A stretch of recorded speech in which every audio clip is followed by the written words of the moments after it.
That's what I'm saying. It's a hard worker, man. Some of the older guys are like, moving dead cows. We don't do that. We'll see.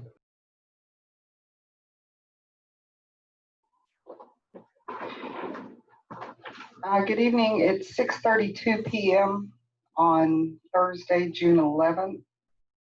We're going to call this meeting to order. Notice is hereby given that this is a regular meeting of the City Council of the City of Sandy Oaks, Texas, being held today, Thursday, June 11th at 6:30 p.m. at Sandy Oaks City Hall, located at 4451 Hickory Haven, Sandy Oaks, Texas, 78112. Which will be live streamed and accessible to the public for the purpose of considering the following agenda items. All agenda items are subject to action. In an effort to advance the public health goal of limiting face-to-face meetings, also called social distancing, to slow the spread of coronavirus COVID-19, there will be no in-person public access to the meeting.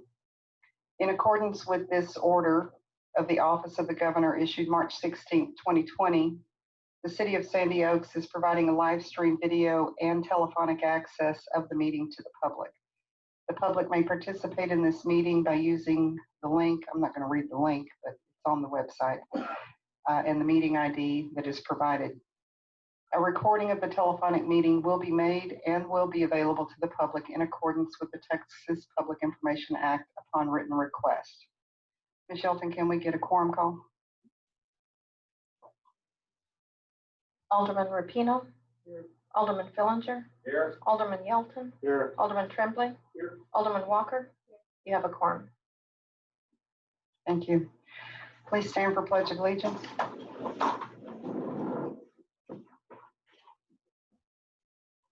pledge allegiance to the flag of the United States of America, and to the republic for which it stands, one nation, under God, indivisible, with liberty and justice for all.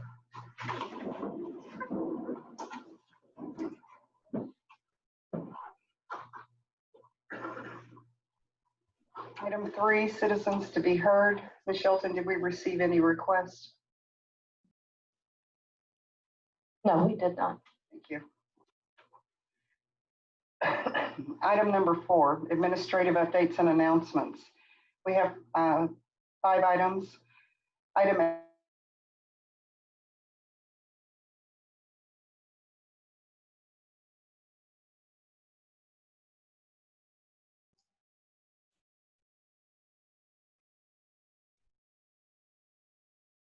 we have a number of volunteers who have signed up. I think we're up to about 20, probably more will show up, including our marshal, our deputy. I think he might try to bring some of his other law enforcement buddies as well. We had a meeting the other night. We've worked out the logistics. I think we're good to go on this, but I would love to have anyone from the council come down. Volunteers will be meeting at 8 a.m. here. Food distribution begins at 10 and ends at 12. Item B, update on Census 2020. As of today, yesterday, I think it was yesterday's date, our response rate for the city of Sandy Oaks is 58.3%, which is better than Texas overall, which is 55.6%, and running very close to Bexar County, which is 59.6%. The effort to start the in-person door-to-door will be underway shortly. I did get an email from Mr. drawing a blank on his name, but he's keeping us updated on what the progress is on that. And I think you still have time to go ahead and do your online or mail in if you choose. Item C, Catherine, did you run off with it? Did you printed it out? Oh, I didn't keep any of it. Oh, that's okay. Yes. So we have a general election in November of this year, and by law, we have to make an announcement and make a public post of when the first day will be to apply for a place on the ballot. That date will be is June 18th. And so I think July 17th, is it July 17th or 18th is the first day on the ballot. The notice will be posted by June 18th. June 18th is the notice that will announce the dates for filing. First day to file, last day to file. And what's that second paragraph, Catherine? Is it July 17th or 18th? It says Saturday, July 18th, So Saturday, July 18th would be the first day to file. and August 17th is the deadline for a place on the ballot. Okay. So that'll all be in the June 18th notice. It'll be posted on the city website. There are 3 positions open for this election. It would be the mayor and alderman place 2 and place 4. And that would be Alderman Tremblay and Alderman Walker. Is that correct? Item D, update on the opening of the Sandy Oaks Municipal Court. Right now, we are working to try to have our first court date back here in this building in July. Catherine, what is that date on the calendar?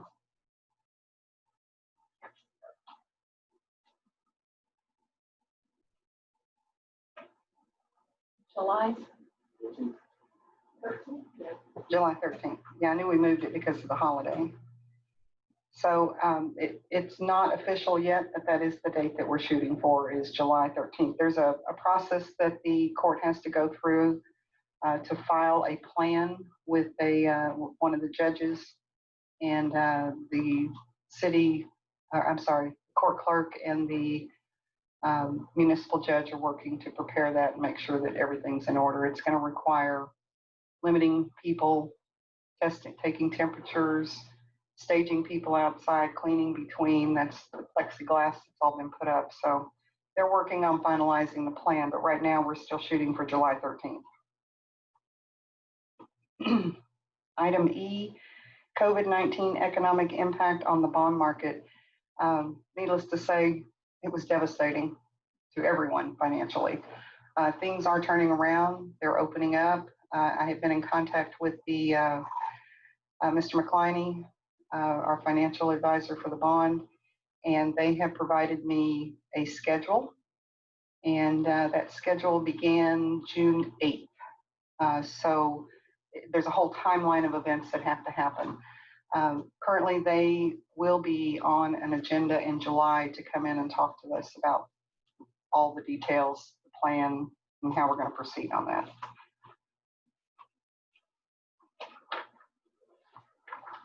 Item 5, financial and budget report. The income and expense will be reported by City Clerk Catherine Yelton, and possible discussion and action. So the beginning balance as of May 1st, 2020 was $315,333.34. Checks and payments of $116,051.01. Deposits and credits of $51,121.79, leaving us an ending balance as of May 31st, 2020 of $250,404.12.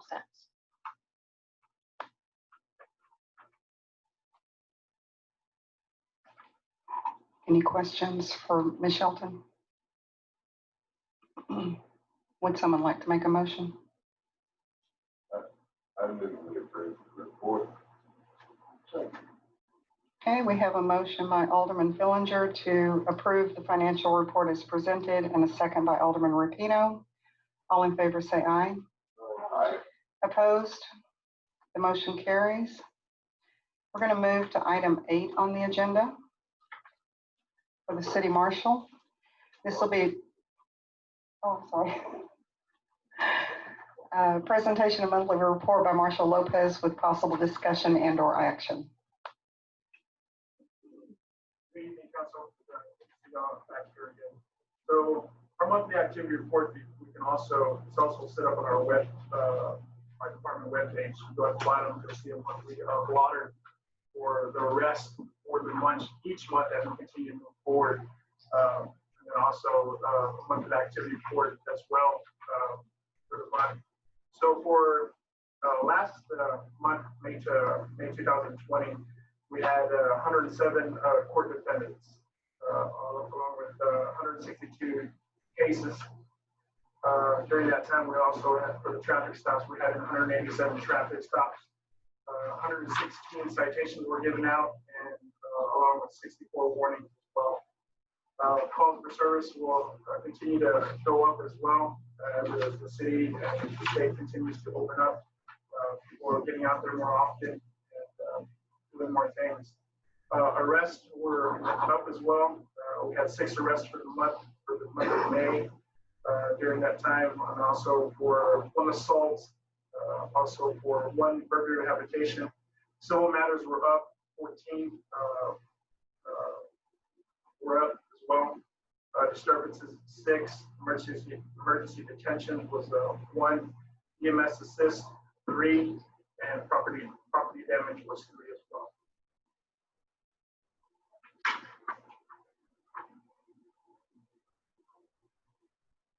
Are you able to elaborate a little on the civil matter, just to give us an idea of what kind of stuff you were? Civil matters usually is based on child custody cases and things like that.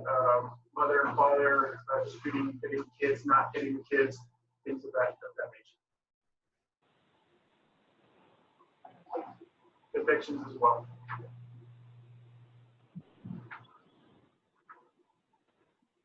Ms. Ortiz, we don't need to take action on this, do we? Okay. Go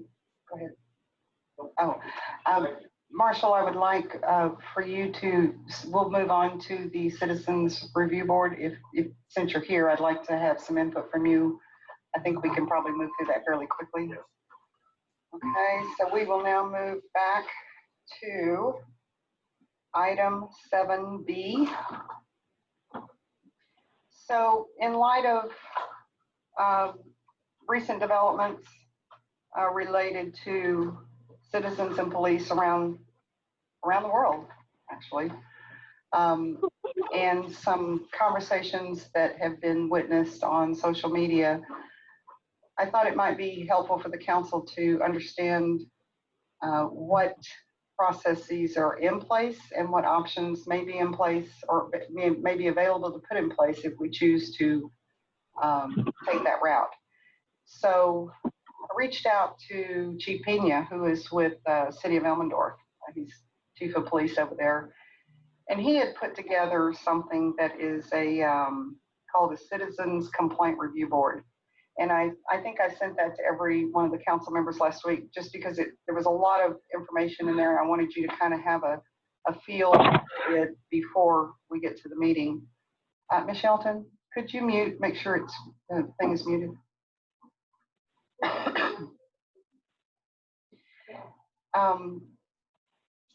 So by looking through there, you can see that it would involve there's some involvement from a citizen, an elected official, a police representative.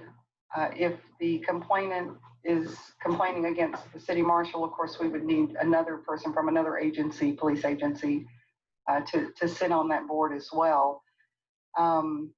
However, what we have in place today, there's a couple of things. Each of you should have this copy.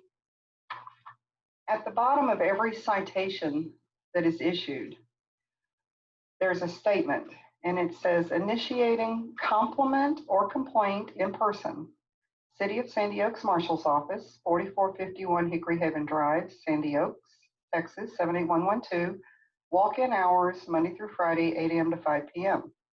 It gives the court clerk's phone number, the court clerk's email, and how to make a payment online. So there is an informal means here that's in place already if anyone wanted to offer a complaint or a compliment. The other thing is there is already a formalized complaint process in place, and that is through the Texas Comptroller of Public Accounts, their criminal investigation division. And the advantage to this is that it does not involve anyone from the city. it's a process that's already in place. It's at the state level. It would remove what could potentially be perceived as some bias from a sitting council member or a resident who might be participating on a citizen complaint review board. And this has been in place, has been on the website for a while. And it requires them to fill this out. They have to then print it, have it certified, not certified, notarized, and mail it in. So there are options that are those that are in place today, or if we wanted to do a more informal type option that would involve, basically another board being put together here in the city. From the marshal's perspective, I'd like to hear what your thoughts are on this. I mean, so it's always good to have any type of complaint process with any department. Always biggest thing is transparency. That's the biggest one. Citizens to looking from outside in and things like that. At this point, this is good as we continue to grow and add more officers. I think later on in the future, that's something that we can look at it again. Obviously, it's just myself and Deputy Castillo. Obviously, we're the face of the city as well. And then, we have this, complaint goes from the Attorney General itself. It doesn't get any better than that. It goes to a different agency. So if any perceived or misconduct or should arise, or whether it be me or Deputy Castillo, for that matter, then we'll go to a different agency. And then separately investigated and go from there. So. That's kind of how I'm leaning as well. I think this is a more formalized approach. Bias. Yeah. Right. Now, Right. Marshall, have we had any complaints, formal or informal, filed with the department that you're aware of? Okay. Catherine, are you aware of any complaints? I've not received any in office. Okay. So, I mean, it's not like it's something that's urgent that we need to address. I think the process that's in place today will work unless somebody has another idea. I think we're fine. Okay. Would someone like to make a motion then? Or do we even need to take action? We'll just leave it as is. Okay, perfect. Thank you, Marshall. You are free to go home and relax. Thank you very much. Hardworking guy.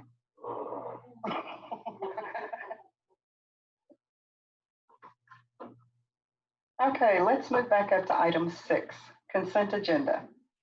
All matters listed under consent agenda are considered routine by the City Council of the City of Sandy Oaks and will be enacted by one motion. There will not be separate discussion of these items.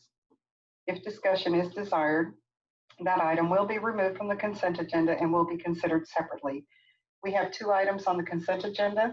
The first one is approve the March 2020 City Attorney Invoice number 1243 from Casan and Ortiz, not to exceed $2,280.20. And item B, approve the April 2020 City Attorney Invoice number 1245 from Casan and Ortiz, not to exceed $1,605.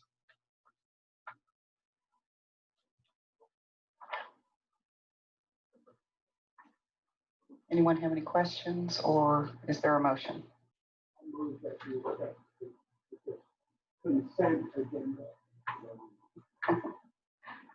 Okay, we have a motion by Alderman Rapino to accept the consent agenda as presented, and a second by Alderman Walker. All in favor say aye. Opposed? The motion carries. Okay, item 7A. Okay. Item 7A, discuss and or possible action on an ordinance amending the annual budget for fiscal year 2019-2020 for municipal purposes. I'm going to pull that from this agenda. It's not quite fully baked yet. There were a number of things that were discovered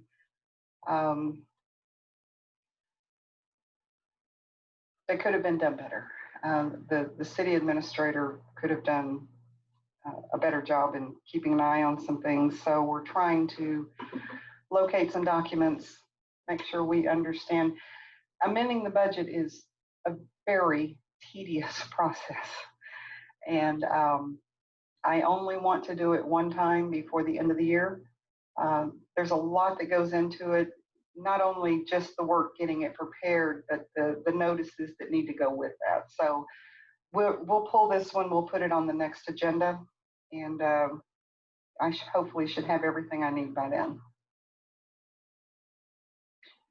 Item 7C, discuss our possible action on changing the name of the current animal control facility project and clarifying the scope of work. So there is a lot of confusion in the community about the animal control facility, which is the actual containment facility that was purchased last fiscal year. And in hindsight, we probably should have referred to this project as something other than the animal control facility. The reason that it was called that is because that is the most important item that we're trying to bring online right now. And so it was always referred to in that vein. In talking with both our city attorney and the engineer, we can propose renaming that project to something that is more appropriate, such as a municipal complex infrastructure project. However, because legal documents, contract bids, all that stuff is in place, there's a lot of attorney work that would be required. And I just kind of think that's an unnecessary fee to have to pay to do that. But rather would like to take this time during this meeting to have it on public record, kind of what the scope of work is for that project instead. So as you know, we approved at our last meeting to go forward with what is technically the municipal complex infrastructure. It's bringing water and utilities, water and electric onto the property that previously had none.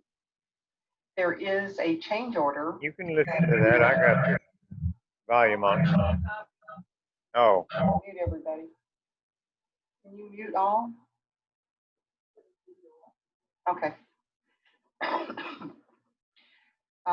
So there's a change order that has been requested and received, and it is very specific to connecting the animal control facility itself to water and electric to the infrastructure piece that's being brought in. So the council will review that a little bit later, but I just wanted to make sure everyone was very clear. The animal control facility, you know, as a project, that what's going on up there that's not a true representation of what that is. And for those that really do want to know, I will tell you that the cost for that, the facility itself, it was a self-contained, fully functional, ready to go, off-the-shelf unit, was $45,000. And then we paid $6,053.50 for septic install, which is in place.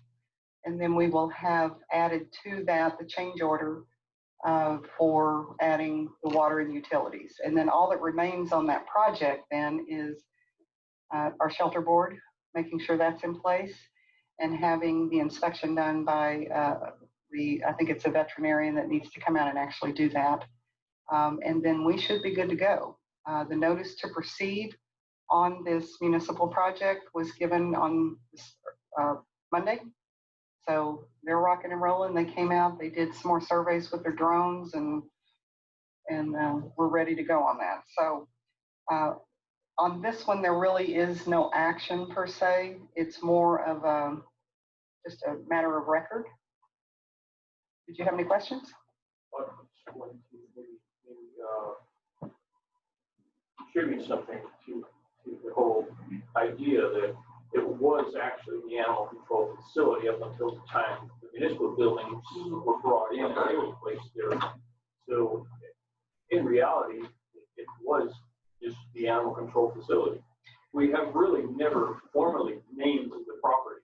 No, we have I not. don't think we've ever done that. So regarding or if you're going to if we're going to speak about the animal control facility, the animal control facility is located on the municipal property. So I don't think there should be an issue of naming the property. When we speak of the animal control facility, we should just add that portion at the animal control facility located at the municipal complex. Would that not ease up some of the legalities as far as legal work and naming the property? I don't think there's an issue with the naming of the project. Renaming the project would require some legal rewording and that. But maybe that's a future agenda item where we officially name. That, just like City Hall was named, it would be a similar item where that property or the building would be officially named by the city. And at that point, you could then give it a broader name and different divisions within that building. Alderman Fellinger, do you have some recommendations? Not that we're going to do that tonight. I'm watching you. I really become fond of referring to that as municipal plaza. We informally refer to it as FSP, which is the former Sauce property. When we speak of the municipal building as it is here, it is located in the park. So, I mean, if we're talking about location, that's location, but the physical piece that we're talking about is the animal control facility. And you're correct. Originally, that was the only structure that was there. So that's what we called it. But that's not the true scope of what that project is. Sure. The scope grew when we put the new municipal building in because it's a lot less expensive to put in the 1 meter. infrastructure once rather than put in a small water meter now and come back later and put a small water meter, each of them requiring a separate line and utility. So, you know, the scope of the work has increased, and the $71,000 actually should be split in everybody's mind. This is animal control and this is municipal building, because it seems like some members of our community are determined that all of that expense is animal control. Exactly. Well, and when you talk about splitting the expense, we really need to go further than that, because Public Works will be, the workers from Public Works will be housed there. The Marshal's office has, we refer to it as a wing. So, you know, it's all part of the big municipal picture here. And the goal has always been that property would be utilized for a municipal plaza. It's called it. It is. Okay. Well, we can talk about that, you know, at another time also, but there's not really a requirement because it's an overhead. Exactly. I know. Yeah, so they understand the scope of what we really have there. Yeah. Right. We're gonna move our whole unity there. And it'll be the housing of the whole general structure of our administration. Exactly. Okay, so really no action on item C, Ms. Ortiz, correct? Okay. No. Okay, item 7D. Discuss and or possible action on adding additional streetlights within the city limits. So Alderman Bellinger and I have been in discussion with Ms. Rodriguez from, I was looking back in my email string here, Charles. It looks like it was back January 29th that we were talking to her about this. And in 2017, yes.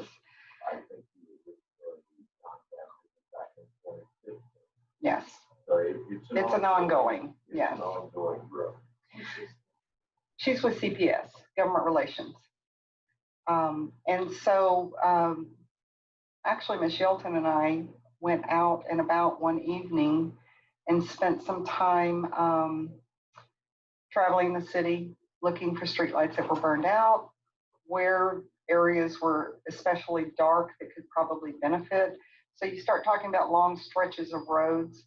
What we've done up to this point, the first phase was to accept the existing streetlights that were part of Waterwood development. So we took those over, and the next phase was to place in every cul-de-sac and at every intersection a streetlight. And I know that that came about with Alderman Fillinger and Alderman Garcia at the time to address lighting as it related to the safety of the children at the school bus stops. And I do remember the conversation. I wasn't part of it, but I heard it related that trying to pin down transportation at the school district as to specifically where those stops are was not happening. It changes every year during the year. Exactly. You know, if you love me to say we can put a street light at every bus stop, but the bus stops are affordable. Exactly. I don't know a way to address that issue. And so I think that the way that you did address it was, you know, let's do intersections, because most of them are at the intersections. Not all of them, but I would say there's a majority that are. And of course the cul-de-sacs, because they're especially dark as well. Now I think what we're trying to do is identify those stretches of road where there isn't an intersection or a cul-de-sac. And I'll give you an example. If you are traveling on New Mathis and you go on Skyla on the south, the big loop that kind of goes around and connects back to itself, you get it at the intersection. That's it. There's one additional on the curve. There is an additional light on one of the curves. But it's not enough. But no, it's not enough. Yeah. So we sent in a letter to back in, gosh, looks like it was in May, early May. Actually, I think this was a continuation. Oh, this was a continuation. But regardless, there were some places specifically that we wanted to have lights installed if they're available. So the final call is always CPS. There has to be a place for them to put a light. That's number one. On a street called Tree Bark, which is a very short cul-de-sac, there's not one in that cul-de-sac. So it's off Copper Canyon. No, it's off Grant. Off Copper Canyon, okay. So would recommend putting a street light in that cul-de-sac. There is not a street light at the intersection of Waterwood Pass and Copper Canyon. And As I remember it, the structure wasn't there. Exactly. So we'll talk a little bit more about the main drags, what I call the main drags, New Mathis and Waterwood Pass. It's kind of a little bit different. There is, and we gave pole IDs where there was one, where there was an electric pole. So on Flat River, we asked that they consider putting a light on the pole that's across the street from that pole. Where that pole is, it would be across the street. Hickory Shadow near New Mathis needed a light. The intersection of Skyla and New Mathis, add one at the intersection. Add another light at Skyla and New Mathis, but we had a whole list here. So what I was talking with Ms. Rodriguez again this morning, and she did send me, Catherine, I printed something a few minutes ago. Could you check and see if it's there?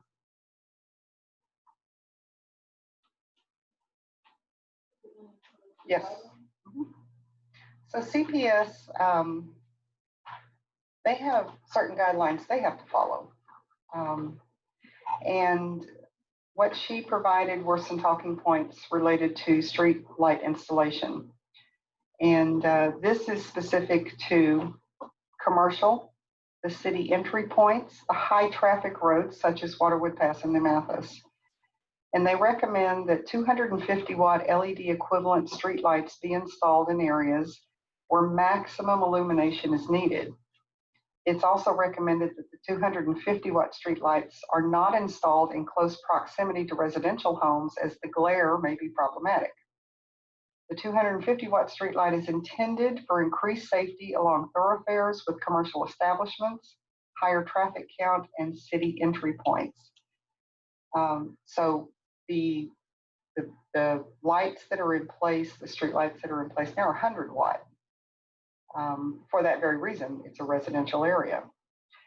So she said, please consider the following guidelines for 250 watt streetlight placement. Install at strategic sites, for example, city entry points. Install 170 feet apart, more or less, along longer roadways, comparable to what is installed within the city of San Antonio. A photometric study is not necessary, but CPS recommends one if there are 5 or more consecutive 250 watt streetlights. And a photometric study is performed by a lighting specialist taking into consideration illumination requirements associated with the road width, other lighting in close proximity to determine appropriate streetlight placement. In residential areas, the standard placement within residential areas is 100 watt equivalent LED streetlights at intersections and mid-block points. This may not be practical or enough illumination where longer city blocks are found. In the case of the longer city blocks, the city of San Antonio refers to UDC standards, which indicate streetlights are warranted or can be installed at a minimum of 300 feet apart, 600 foot maximum. This allows flexibility for additional streetlight installations in the case of longer city blocks like those found in Sandy Oaks. So she said for next steps based on these guidelines, CPS Energy will install 250 watt and 100 watt streetlights in designated locations as directed by the city of Sandy Oaks. And with that, they did provide us a map. So everyone has the map here of, I thought what was very interesting is we're about 50-50 on city provided lights and the ANSEL lights, the all night security lights. And there's a lot of those, a lot more than I thought. Yes. Yes. So,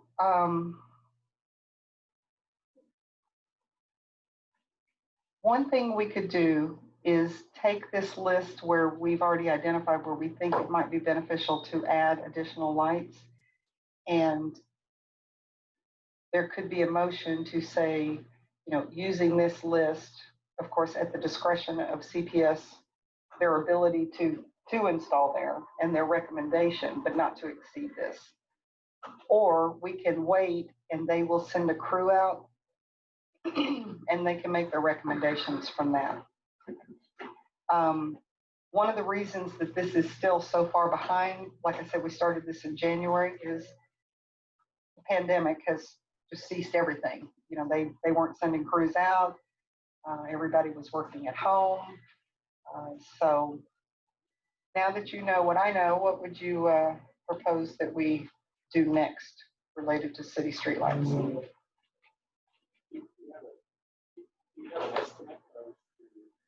How many we will need?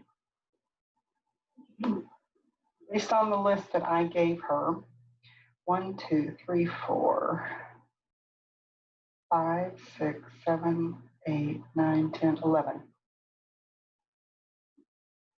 If it's 11, I don't think it's a big number. We should just do it.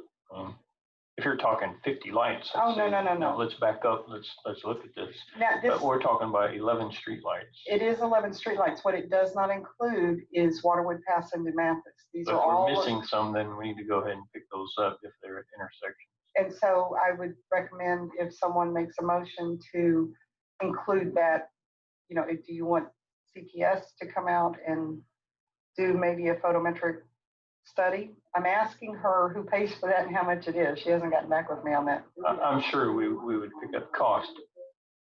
I do not know how long it would take to do something like that. But I think it's kind of common sense. If you're just driving around, you can look and go, wow, it's really dark right here. This might be a good spot to put a light. I would think we go ahead and approve the, we know we need. So,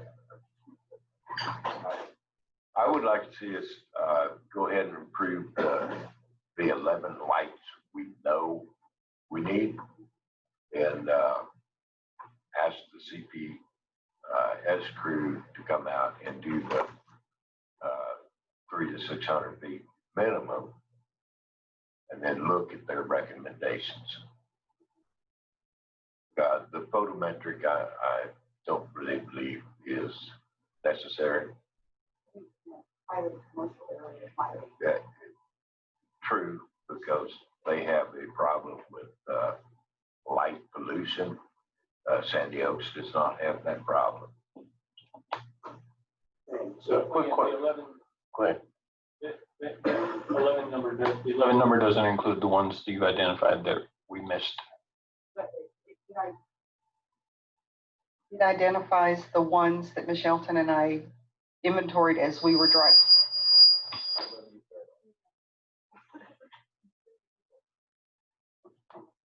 It includes the ones that we physically drove around, made notations of where, based on where we were trying to get to before with intersections and cul-de-sacs, and some very obvious dark stretches that could easily be remedied, but not on the main drag. That's the next step, is we need to figure out, and I like what Alderman Bellinger said, let CPS make the recommendation to us on where they would recommend based on that 300 to 600 foot.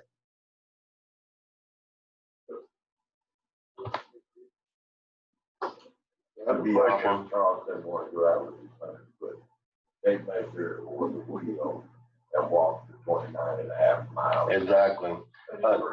My question is on the, again, we got to remember the low water crossing. The low water crossing we just completed also needs some elimination. Is there? Okay, great. Yeah, exactly. And good move.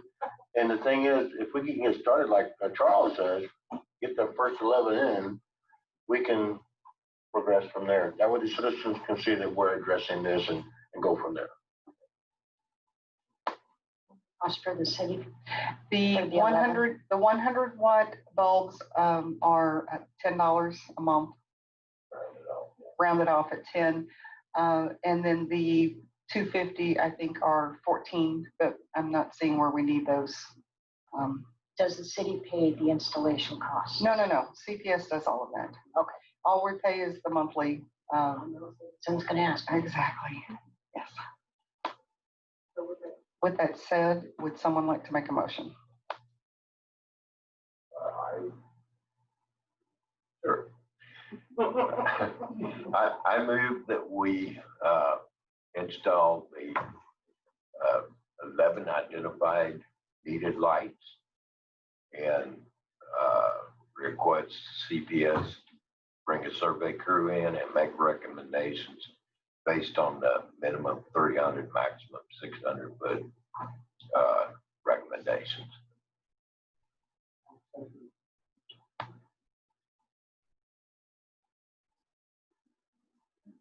We have a motion by Alderman Fillinger to approve the 11 identified streetlights and ask CPS to conduct a survey and make recommendations on the spacing of 300 to 600 minimum and maximum spacing. And we have a second by Alderman Rapino. All in favor say aye. Aye. Opposed? Okay, the motion carries. Item 7E. Discuss and a possible action on resolution 2020-116 approving an interlocal agreement to accept federal coronavirus relief funds for Bexar County. Gosh, I'll be glad when this is over. So in order to even be having this discussion, you have to go back to the very beginning when we declared that there was an emergency. That is step one in qualifying for any federal funding whatsoever. So that declaration was made March 23rd, I think was the date that we did that. And we lined up with what the county and the state were doing as well. We are very fortunate, more so than many of our peers in the county, and especially city of San Antonio and the Bexar County in general, in that we didn't have a lot of city-owned places that we had to be concerned with providing plexiglass, providing PPE. And so our amount that we've spent so far it's less than $500 total. But hey, that's $500, and we can certainly submit that and be reimbursed for that expense. So Bexar County has sent out, came from Nelson Wolf's office, Judge Wolf's office, and it's just a fairly basic interlocal agreement. If anyone was keeping up with the discussions that were going on about from the federal level down, they were talking about you had to be 500,000 and above population in order to qualify, and there was a lot of screaming that was going on, and that was changed. So that's what this process is here. The county receives it, they're going to distribute it based on, it's a per capita. I think it's $55 per capita. So, I mean, and we didn't have a lot of expense anyway. So this is, it's a very minor issue, but it's, you know, one of those formalities that we have to follow through with. In addition to approving the resolution with the motion, including authority to the mayor and sign for, and acknowledge all the certifications that are in the order. And Mayor, do we have adequate cleaning supplies for when we get into court events? Are we going to need additional cleaning supplies? So we might be spending more money on supplies as well. Yes, we will. We should probably stock up. And if we can find it, we should buy it. I don't say hoard it, but we know we're going to need it. So we should probably go ahead and do that. Exactly. And Kathy Plate, our court clerk, I've kind of put her in charge of, she needs to tell us what we need, you know, who's going to be cleaning, what supplies do you need? We'll order, you know, masks, gloves. We did receive from the county a free essential kit. All the small businesses received one, and it included masks and gloves and the touchless thermometer, hand sanitizer. What all was in there, Catherine? Do you remember? Surface spray and the thermometer. For the retail establishments, they did have plexiglass. That I think just came in last week. So if there's any of our businesses that did not get them, they're available now. But Chris went and purchased what was needed for us to set up here. And so that's the reimbursable expense. I think it was like. So what if, do we have the option or to hire an outside company to come in and clean the building, do a desanitizing, like after the court days, they come in and do the whole area? That's something that we could recoup from this grant. We could, and it's a little bit more than that. It's cleaning between each defendant. So yeah, it's a much, somebody needs to be here doing that. But yes, the program allows for any expense, whether it be personnel, you had to hire people to come in to do stuff, that's reimbursable. Again, we're dealing with the federal government, and the guidelines are, you know, very, yeah, document, receipt. So we would have to have very clear, we have to follow their guidelines. I know Alderman Billinger did send something out about the FEMA, the steps that are required to do that. But unless we do this, we can't do any of that. And so just back on the cleaning part, is that something we're taking care of in-house? Is that Yes, something? right now we're- it's we're being gonna done have in-house. Our own, folks going to be doing the sanitizing, cleaning. And part of that is, we don't know what we need. It's hard for us to go out and try to hire somebody and say, I'm going to need you all day, once a month. We're talking about maybe doing court twice a month because our backlog, and we also don't know the lag time between when we expend the money and we recoup the money. And so we have to be sensitive about that because, we're ending our fiscal year. So I'm trying to be very sensitive to the spending at this time. But we could certainly reach out to somebody to do that. Ms. Ortiz, would you, if we were to contract an outside, it would have to be what qualifications? Do they need to be licensed, or is there some special qualification, or can we hire within the community, or what would your recommendation be on something like that? I don't think on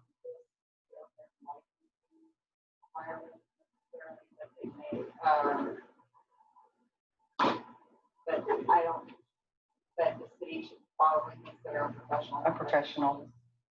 Someone. Reliability. Okay. If we decided to go that.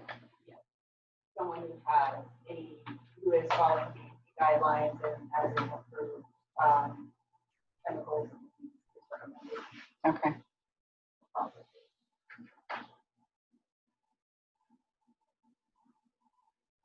And do you recall if the county gave us a deadline on responding to these? I don't recall. I don't know when they consider all that. I'm looking back at his email. Deadline for submission is July 1st. Okay, they require 2 original signatures for each agreement, one of which will be returned to you once the county clerk's office records the document. Deadline for submission is July 1st. So the reason I even bring that up is you don't have to take the action tonight if you don't want to, if you want to look at it a little bit more, or we could bring it back at the second meeting this month. And there's the number, $55 per capita based on the 2018 census data.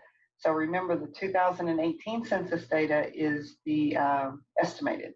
It's not the official census. But regardless, that would be a lot of money. We know there's probably, let's say there's 3,000 people if we went by. I think we're good. I don't know that we need that much. We have, yeah.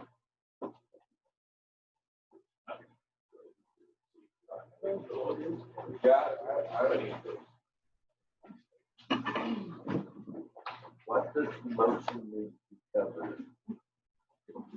You can rephrase the resolution title and add giving the mayor authority to execute the contract with Council I can make that motion. Yes, if there's no more discussion, I'd like to make a motion that we adopt City of Sandy Oaks Resolution number 2020-116, approving the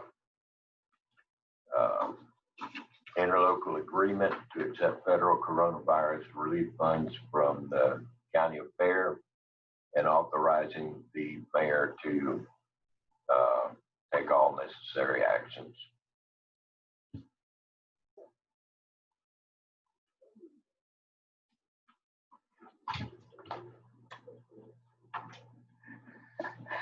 Okay, we have a motion by Alderman Fillinger to approve resolution 2020-116, which approves the interlocal agreement with the county of Bear for distribution of relief funds, and a second by Alderman Walker. All in favor, say aye. Aye. Opposed? The motion carries. Okay, let's move on to item 9A. Presentation of monthly report by Animal Control Officer Maldonado with possible discussion and/or action.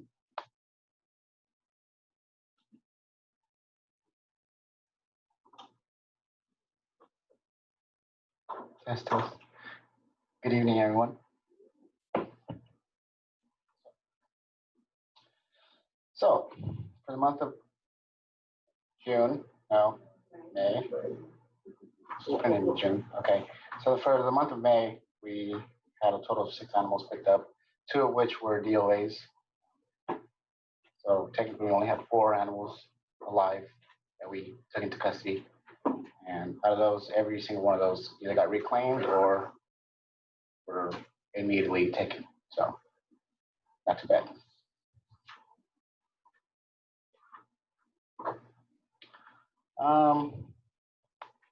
A lot of enforcement as far as illegal animals, stray animals, things like that. That hasn't changed at all, as you can see.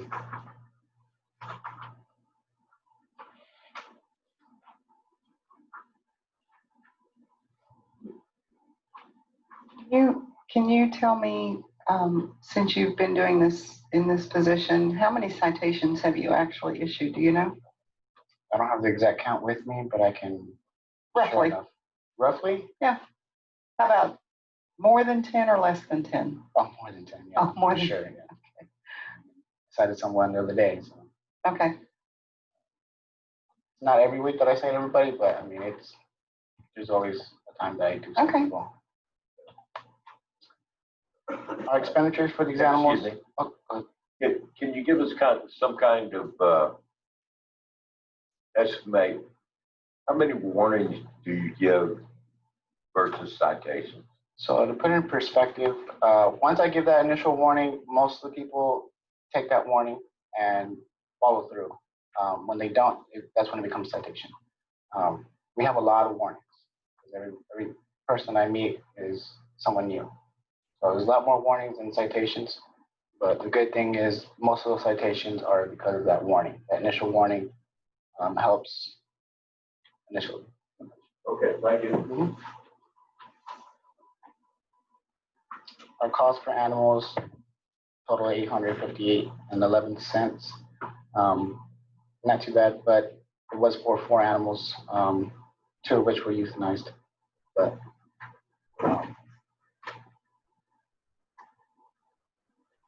I have a question for you, Chris. Now, there's reimbursement factors from some of these people.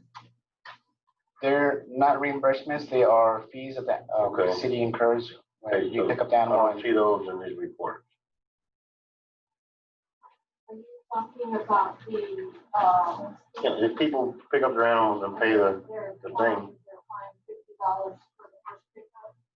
So what we do is we have them, they themselves go to Oak Hills to pick up the animal and pay the bill. Okay, so we don't have Their to? animal, so we have Oak Hills, because it's easier for Oak Hills to tag on our fee to their bill, and it shows on their invoice. So then Oak Hills collects the $50 for us, and then gives us the $50 credit, so then, you know. Great, thank you.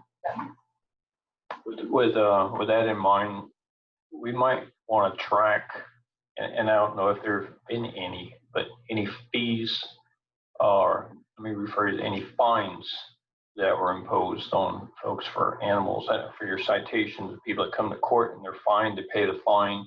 If we could somehow maybe track that and get that, just so we have that information as far as putting that against what our expenses are for the animal control, and then exactly, so we have an idea what we brought in as far as fees for fines. And I know it's probably not that much at this point, but then again, could be. I don't know. I don't know what what kind of fines the judge has imposed and what was collected. And the reimbursement for medical. So I will get with Ms. Plate and ask her if there is a report that's available. I'm not going to ask her to create something that doesn't exist. The system she has may or may not provide that for us, but I do think that might be beneficial as well. I do know in working through the budget, that is one of the areas that I'm a bit stumped on, because it's very difficult to determine what the revenue from law enforcement actions are, and then compare that to the fine or the court fees that we have to pay, because it depends on what the offense is. I don't know what that, if I kind of had a feel that like 80% of our revenue is traffic, that would, if you went with 80-20, you'd probably be okay. But it's hard to gauge, especially now since court's been shut down for 4 months. I don't have any activity to work with. Come year end, it might be good to have that number available and have that on the website, just showing that through law enforcement, animal control revenues brought in to the city equaled this amount. Well, we pretty much, the expenses are tracked every month, but just to show on the annual maybe. Remember, we're talking two different departments. So the court is going to manage the fine piece of it. The expense piece is going to be handled by Catherine. Right, but we're going to compile it. It'll be compiled into one pot. I mean, you can put it all in one basket. It doesn't matter. It's still money's coming into the city. So what I'll do is I will take that recommendation under advisement as I work through the budget, because I am trying, that's one of the things I'm struggling with is I'm trying to expand our existing budget to kind of identify some of those finer points on, instead of it just being a line and a number, there's other things that fit into that are of interest that we probably, good metrics we should follow. So I will put that down as an item that perhaps we can expand on under animal control. What are the, not the fines, because that's under the court, but we can expand the fines in the court section to, between maybe traffic and if we can.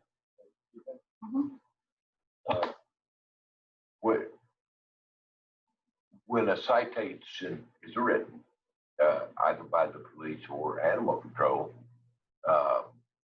isn't it written violation of state statute or city ordinance? I'm just saying, the court clerk may need to ask the right question of the database, because each case has what law was violated. So, just might be the right. No, I totally agree. And really the only reports I'm seeing out of there are I've seen the OCA report that has to go in every month, and that just shows the different violations and the values and the fees and the, all that. And then the docket, that's really it. But it's a very powerful system that she uses, and I'm sure that there's other stuff that we can get out of that. And again, I think we should, to me, I would only be interested in what revenue was brought into the city. I don't really need to know if it was a speeding ticket or if it was an ordinance violation. I just say what was recouped through law enforcement, I'm saying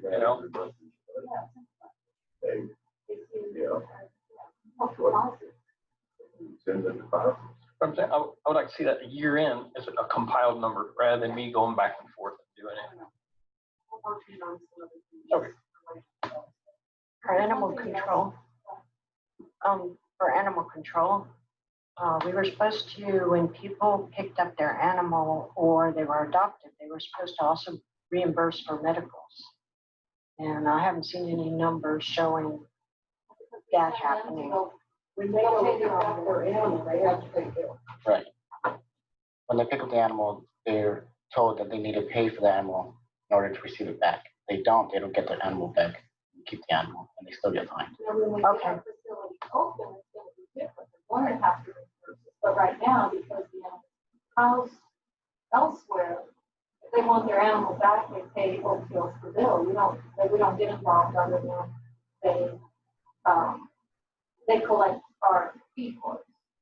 Okay, then I'm confused about the report, because 2 of these are DOAs, but there's also another, roughly $450 that we paid in medical fees, and those supposedly were adopted dogs or reclaimed dogs.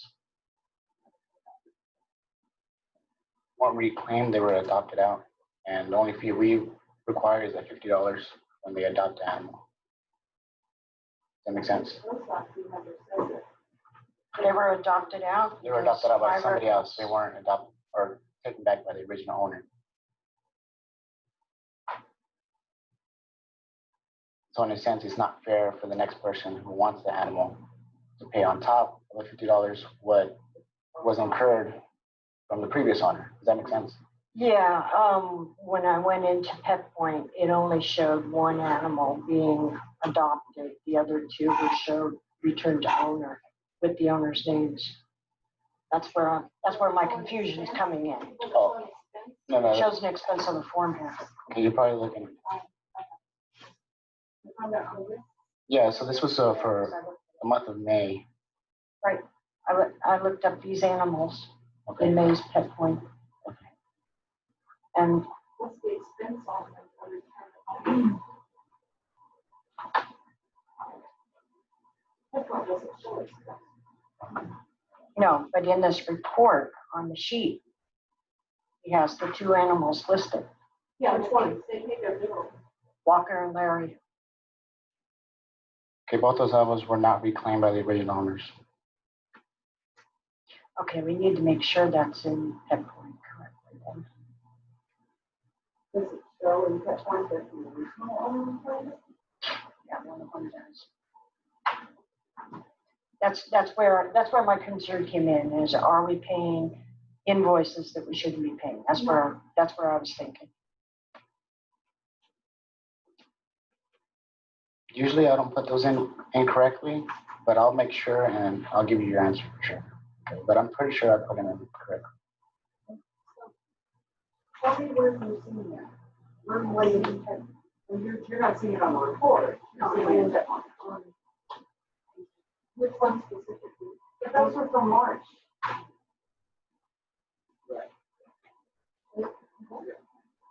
Those were from March. Yes, those were from March. However, those charges show up on our May bill. Well, because we collected it all.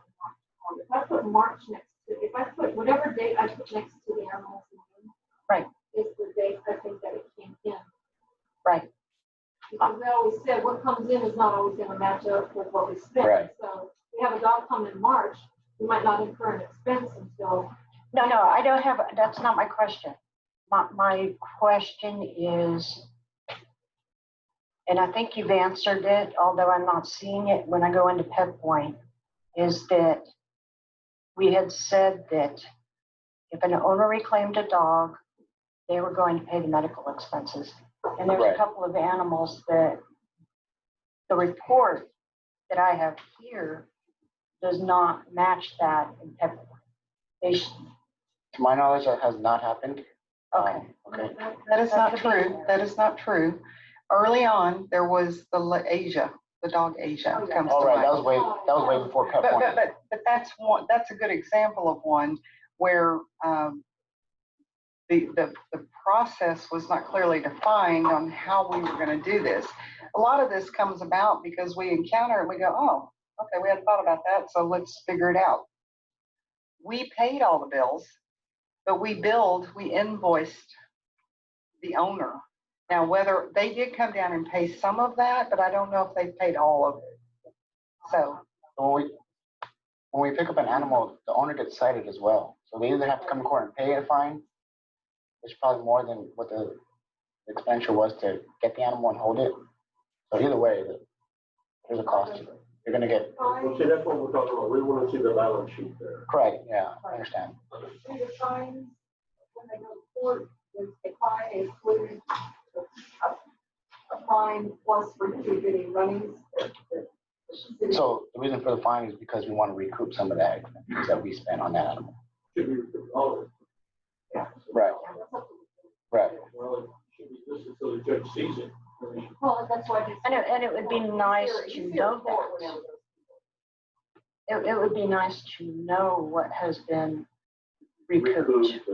Because all we see is what's out, all the citizens and then myself see is the outgoing expenses. And we don't see that, those fines, and those reimbursements. It's going to be difficult, yes. It's going to be extremely difficult because, someone comes to court and their fine is $330, for instance. I can't remember right offhand what it is for a 381. loose animal. 381. 381.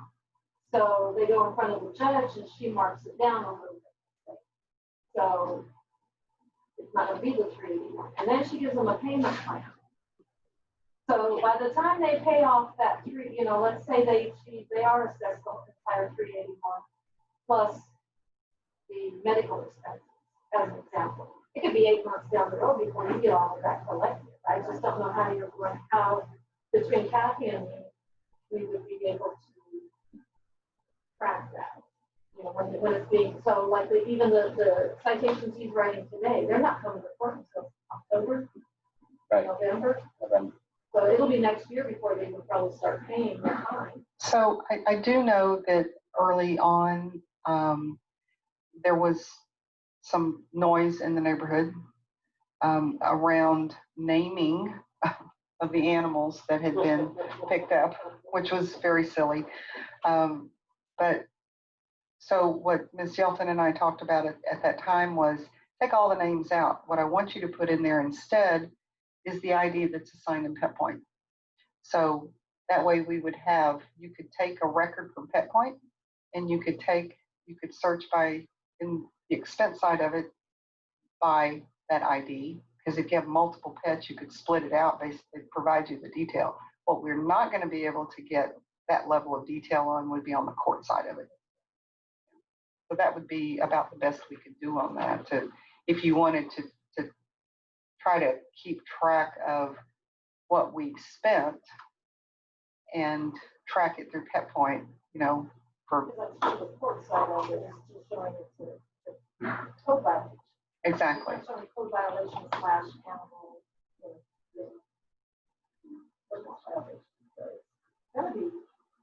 It's never going to be a net zero. It's just not. No. And it would be nice to have a rough idea. If we don't have the court. A little bit of the information about that. And the other thing we need to be cautious of is granular detail that's not going to provide that much value, that is taking away from other business, that we have very limited resources here to do this stuff. So.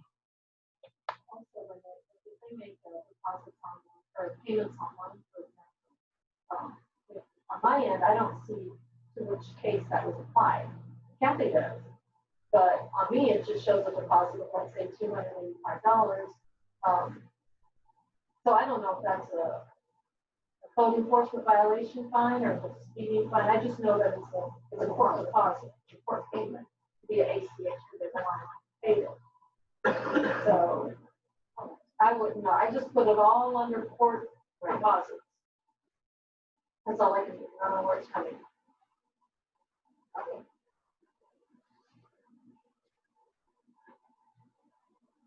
Mr. Maldonado, do you have more to add? I do not. Thank you. Thank you very much. Item 9B, discuss and or possible action on the purchase of a body camera for use by the city's animal control officer.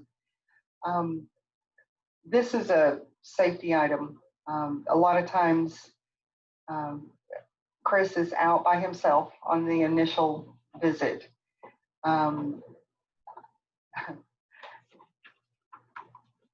There's a lot of he said, she said that goes on when some interactions occur. My dog was not out in the street. Sam, your dog was in the street. But more important than that is the animals themselves. He does roll up on some vicious animals, some that and I think from a safety perspective and an enforcement perspective, keeping him safe is really utmost. I did talk with the marshal about adding an additional body camera. Would there be a requirement for any additional hardware or software to support that? And the answer is no. So you did give us a quote here on a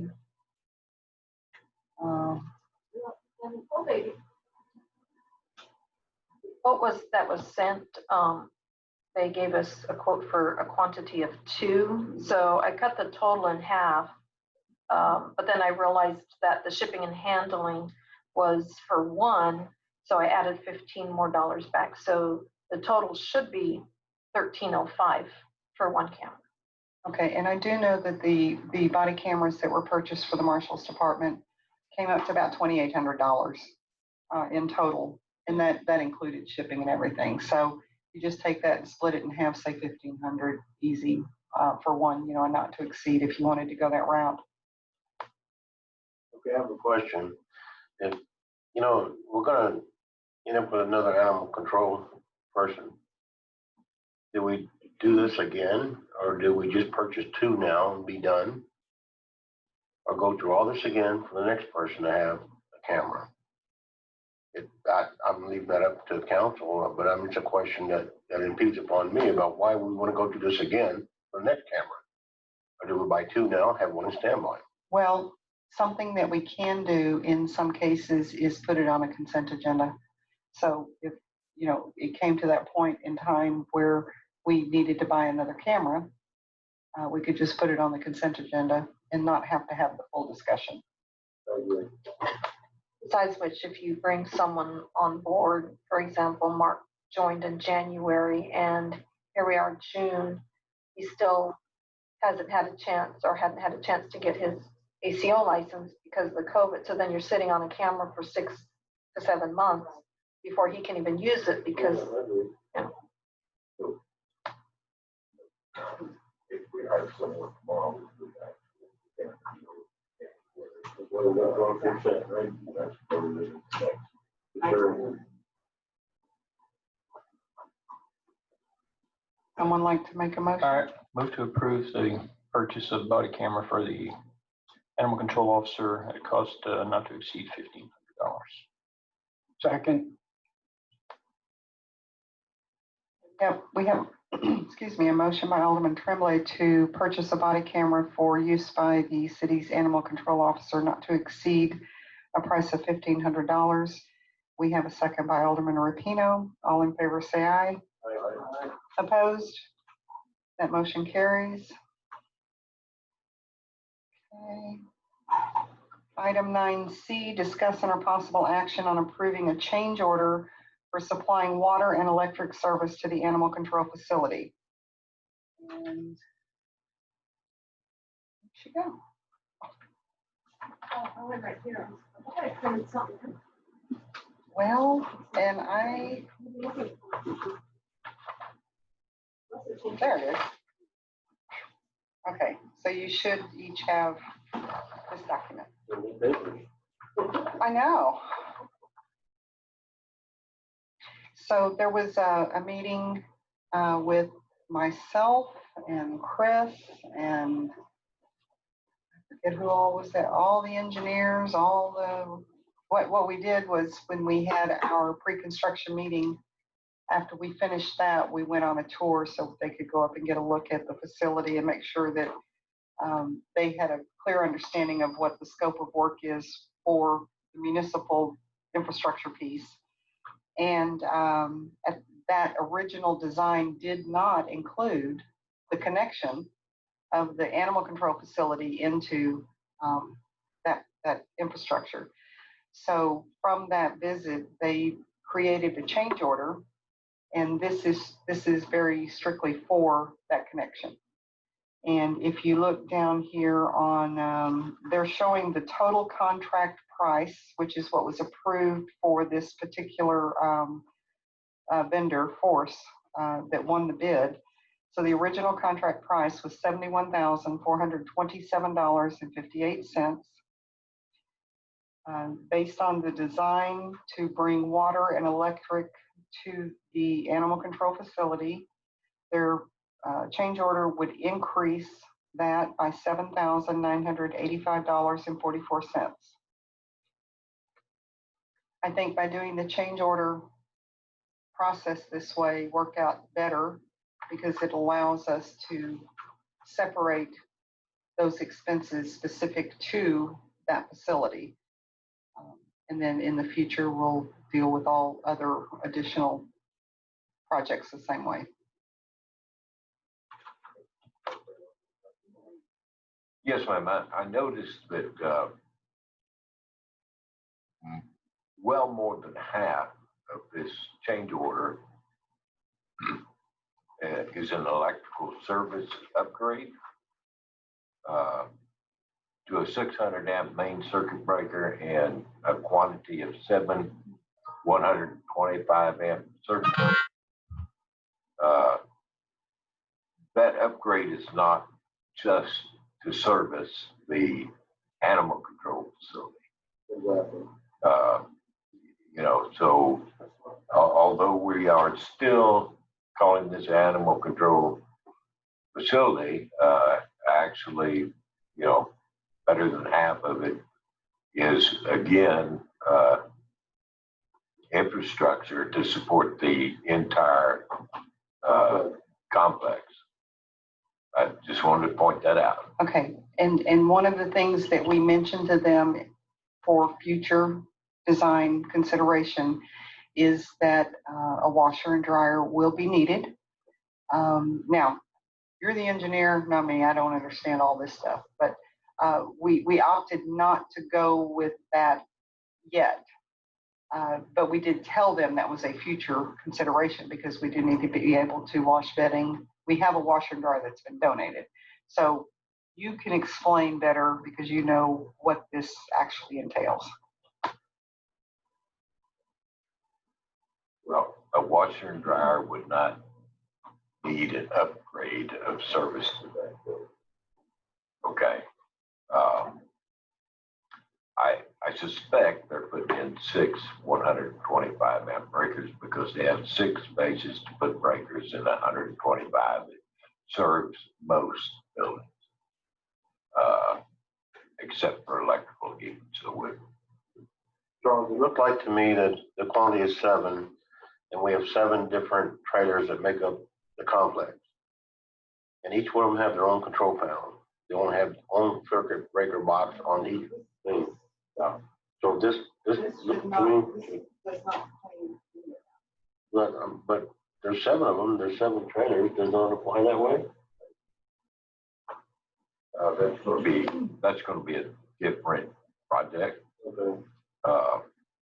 But we do have the animal control facility, and we are going to have the public works, and we're going to end up with some other facilities, garages and such out there. Okay.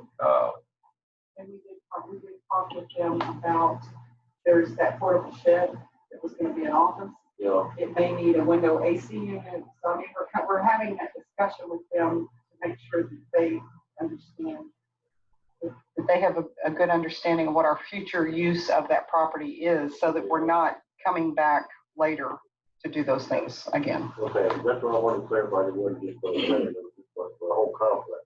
Yeah. Okay. In addition, the portable shed, Chris and I had a conversation about that as well. You know, we're talking about the animal control facility, and it is really geared more towards dogs. But we have cats that have to be addressed as well. So we talked about that portable building, maybe making that into a cattery. We could put the washer and dryer in there, put a window unit in there, and have a place to, you know, house cats.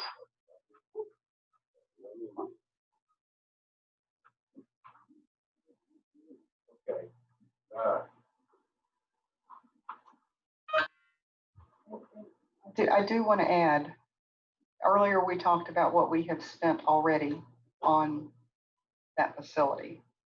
And so, just to kind of put a final number on this, we know $45,000 for the actual facility itself. And then we have the septic for $6,053.50. And then this change order of $7,985.44. That's $59,038.94.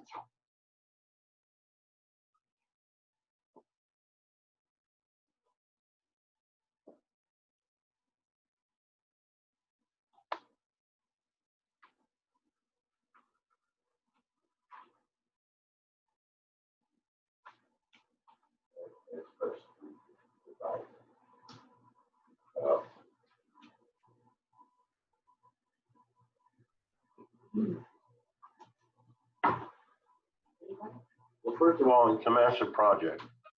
It's not just a baby project. We got, like you had addressed, we have multiple buildings, we have multiple uses, we have a lot of call for different things, and how you divide this money is gonna be good luck.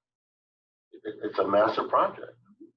It's hard to determine how you're gonna divide it all amongst the budget, but it still has to be done, either way. Named it the animal control facility because it confuses the public in many cases. That's why we need to call it complex. Well, and I have a possible solution to that. So as I'm working through the budget amendment, under GASB 54, we can name projects. And we can track, that's how we track kind of, here's what we budgeted for and here's what we've spent. So we can call it anything we want on our financials. Okay. Yeah, and I agree that, to trying to maintain control of the cost, we're not going to rename this animal control project. That's a legal name, even though it doesn't cover the extent of work that's being done. Okay. With that said, I've looked at prices and they're not out of line for what they're supplying. I move that we approve the change order for $7,985.44 and authorize the mayor to sign the document.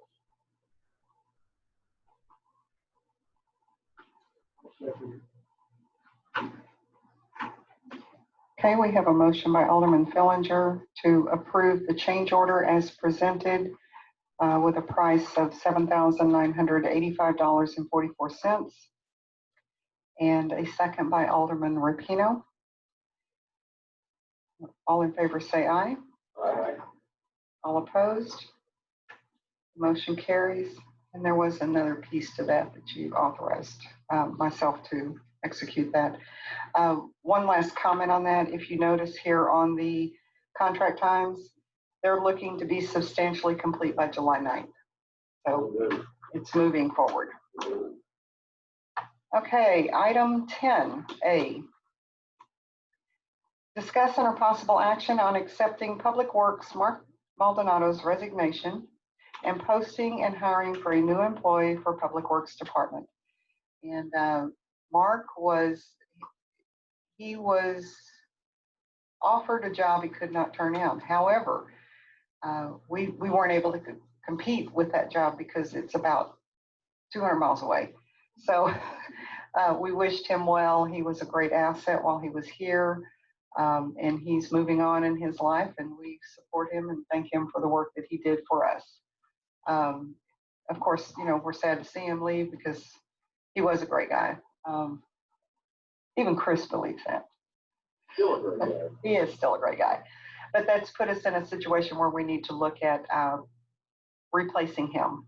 And the consequence of that is Chris is now a one-man show again, and his primary focus is animal control to the extent that he can control that in addressing public works where he can, but it now limits him to be able to use, according to our policy, power tools. He has to have somebody else there with him. That's kind of the way it works. So the intent here, I think the motion is to accept the resignation, which kind of a foregone conclusion, but to authorize for advertising for a replacement.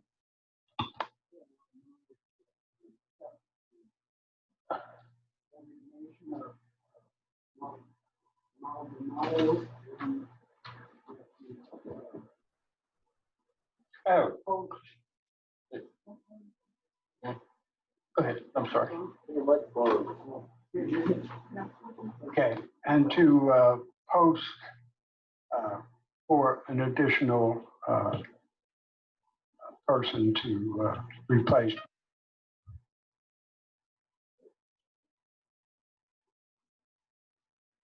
Alderman Trimley, you had a comment? Yes, wasn't me. Okay, when we advertised the position, we had other applicants. We did not.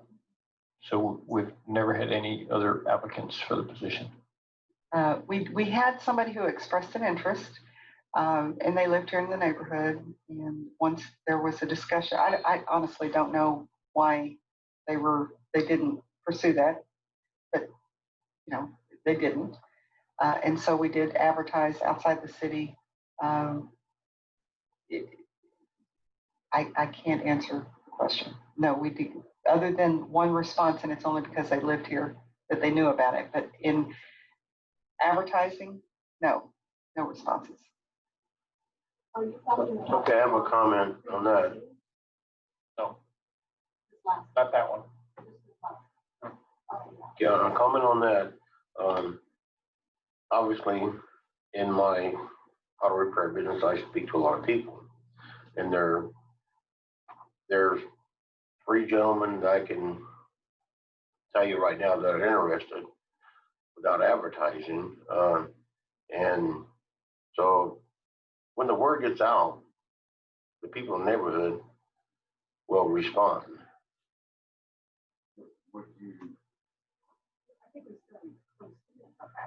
Yeah, well, okay, so my question would be, if we do receive multiple applicants, can we not? I thought we had some other folks that had applied the last time. So the question was, if we had a pool of applicants from the last time it was advertised, that we could just select from there, we wouldn't have to re-advertise. Okay, we did not, but we could do that in the future. So we might just advertise. On the website. Yeah, That's what I'm thinking. but Just do a public notice, Yeah, on the website. on the website. And not go through this Worcester And County. then just fill out an application. Do we have a legal responsibility to post that position on our newspaper of record? No, not for the newspaper record. The personnel policies do require advertising, and the council determines where it's advertised. So if it's the website, that was. We could post the position on the website, and those who indulge in social media let the world know we have this position.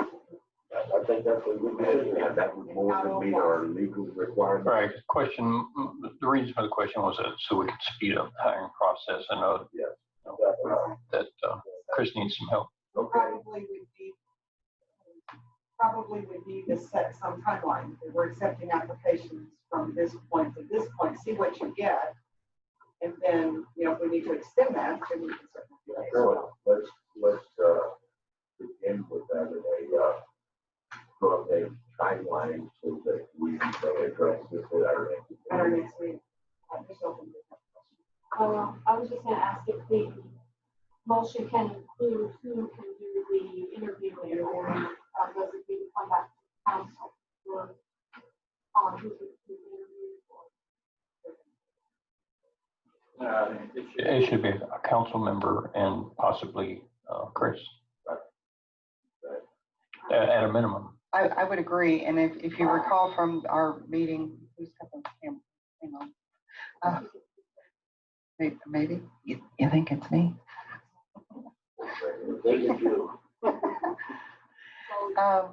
That since we didn't have a city administrator, that everyone on the council would step up to help fill in where they could, where it made sense, where their skill sets were, and where their interests were. So I would tend to agree. I think Chris is going to be the lead, so certainly part of the discussion and the interview process. And then if anyone would like to volunteer to work with him on that. I think David and I, Well, I was going to say one or two of you. we can address this, him and I.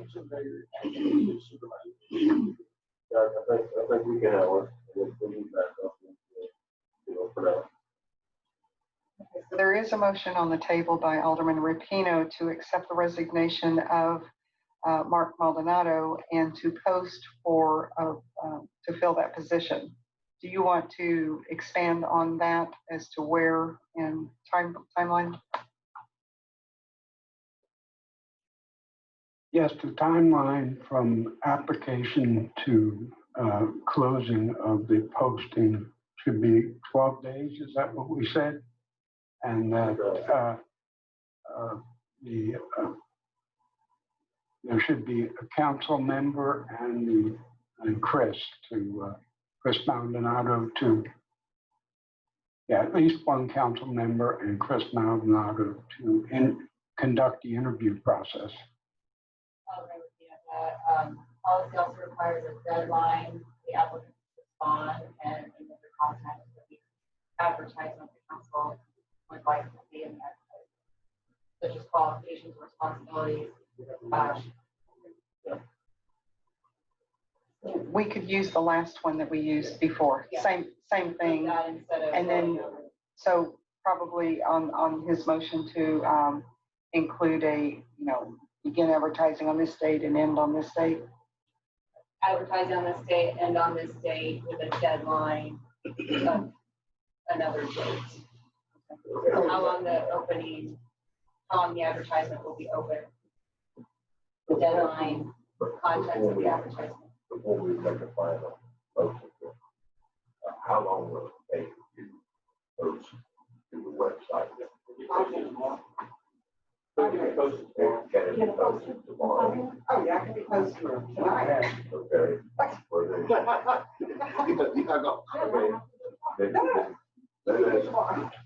Let us open the petition tomorrow, June 12th. And let it run until the 22nd. And what day is our next meeting? The 25th. So that would close the business Monday, and that would have everything available to share with the council. That's what we did. Go back to council before they take minutes. Back to council. Exactly. Yeah. So if they get applicants, they can interview They can before interview closing. before closing. Yeah, exactly. They can interview and have a recommendation. for us. Somebody needs to use those microphones. Say that. So I think we're looking at opening the announcement on the 12th, which would be tomorrow, and closing on the 22nd, giving us time to approve any recommendations from the interviews, which could take place upon receipt of any applicant found or deemed to be qualified. What he just said in my motion. Amen.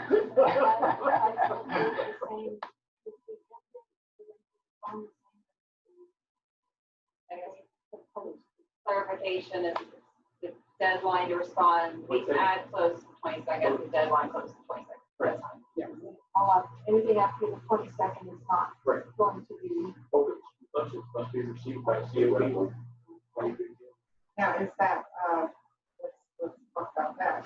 Hand delivered here, postmarked by, what is the? Must be received by City Hall, by COB 22 June. And then such qualification. Qualifications would be posted on the website, the job announcement itself. Correct. Yes. Correct. Bring it all the way back. Start over. Already, you can say so moved and. So move that. So moved and reiterate all the terms. Okay, let's start again. I move that we accept the resignation of Mark Maldonado and that we post for a replacement on the 12th of June with a closing date of June 22nd. And the interviews can begin as soon as we receive an application. And we will also post the qualifications for the job on the website.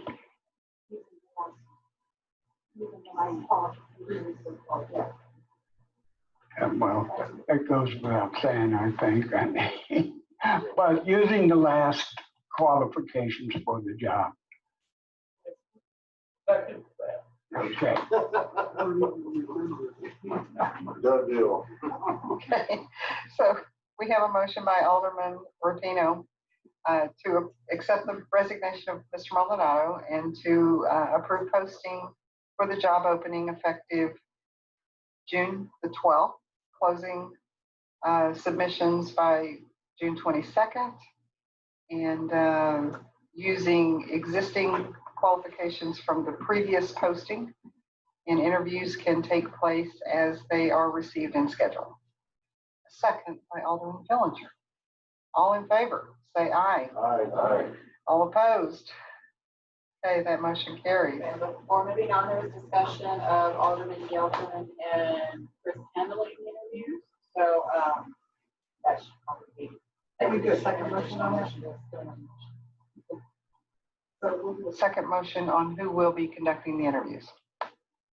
Yeah, I move that Alderman Yelton and Chris Maldonado will be the primary. And with Alderman Tremblay assistant. We have a motion by Alderman Fillinger to recommend Alderman Yelton and Chris Maldonado be the primary interviewers for the position with support from Alderman Tremblay. We have a second. Okay, Alderman Walker seconds. All in favor, say aye. Aye. Opposed?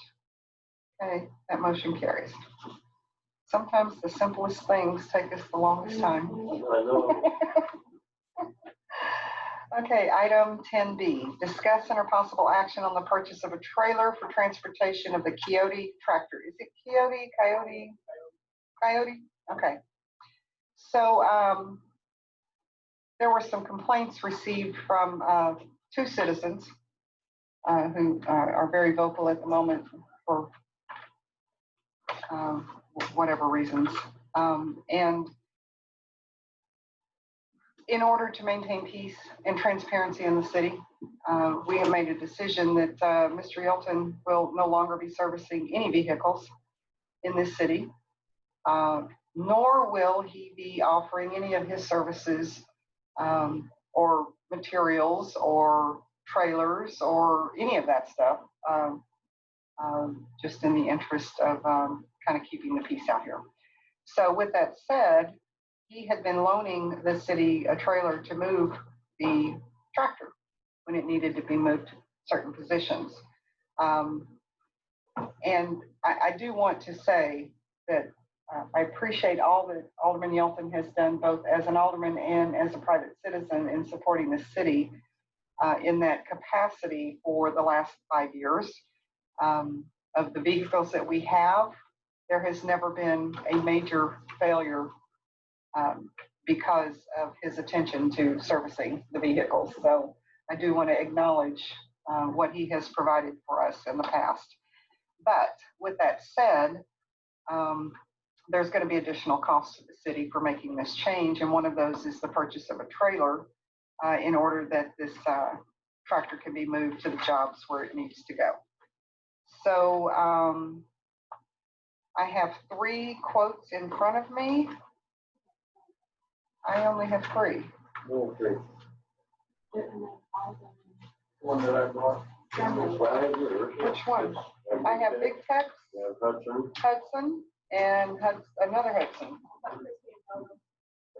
Yeah, I got that one. Okay, that's cool. But it says Hudson. We have Mark.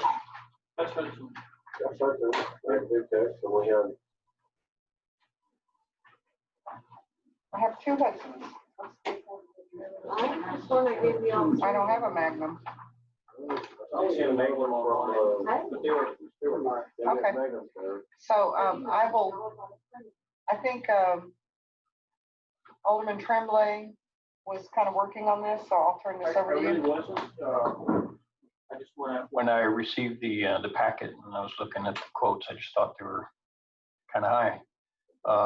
So I just Googled trailers and found this company here. They on their website they actually have a picture of a trailer there that would fit the bill. 20 foot, 83 wide, tandem with ramps and spare tire at $25.40. Ms. Yeldon did mention that there's other costs that we may have to pay. Well, I looked at some of the other quotes, and most of that stuff was taxes and the spare tire they're charging for that stuff.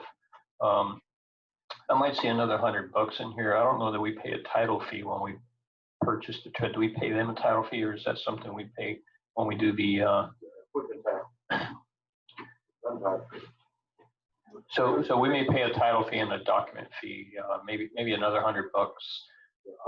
Trailers are not titled, they're just organ. So there's no title fee yet. So I see a title fee on Big Tex has a title fee on their quote. Okay, well. You can file the title, or you can register it with the equipment. Okay. So anyway, this is what I found, and that's what I have. Yeah, I see the others were one was at 3,500, affordable. Call that affordable. 3,500. Big Tex was at 33. So this guy's 2,540. I like to say if there are other fees, we might slap another $100 on there. But they're both the one with the picture is just an illustration of what that trailer would look like.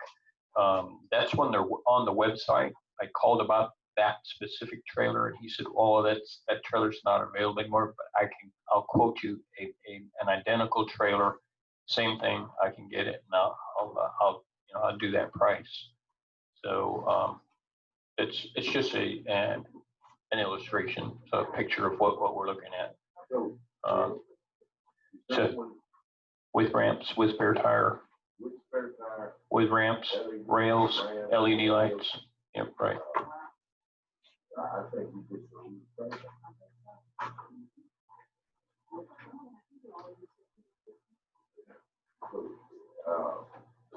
I'm sorry if I wasted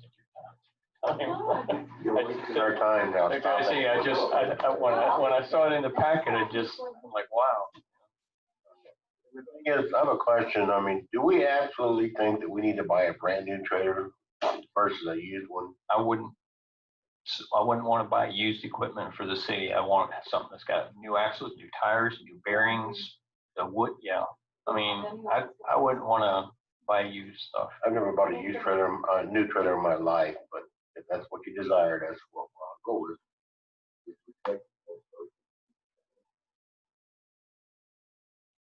If you see something that, well, I know if you see something out of federal surplus that's got wheels on it, you probably don't want it. They usually drive until the wheels fall off, and they just stick them back on to get them over to the surplus yard. And since we don't have a mechanic nearby, if we did buy something used, Exactly. then Then know, we're we're looking stuck at with- maintenance. no maintenance person nearby. Right out I-35. It's 30 minutes from here.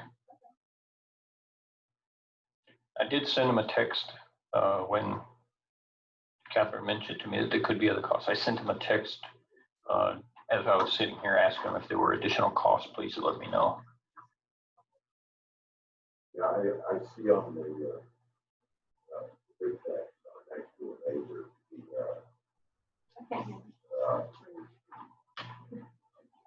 I see E-tag, road and bridge fee,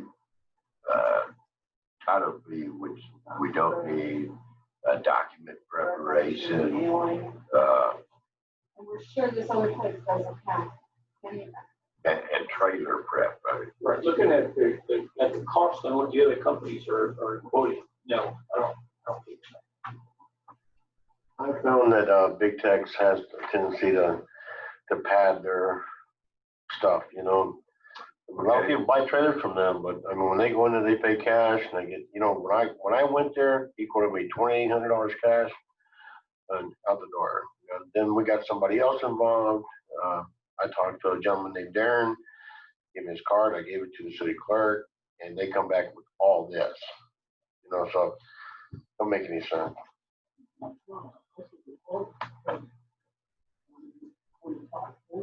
4540, but I would recommend that we purchase a trailer from Hudson Brothers Trailer Sales, as described in picture at 83 by 20 feet, utility. That's a 20-footer. Yeah. With pipe ramps, treated floor, LED lights, and the spare amount not to exceed $3,000.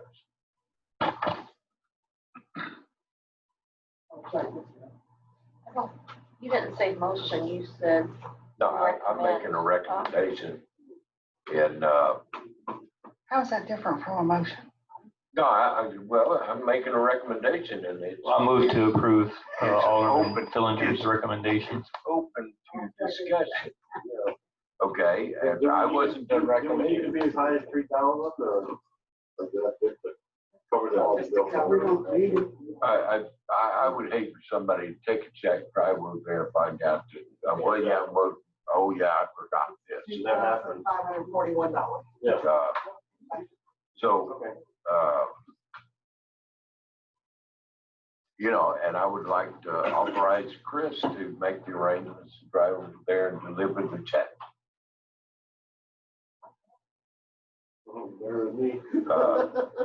Now, do I need to make that in the form of a motion?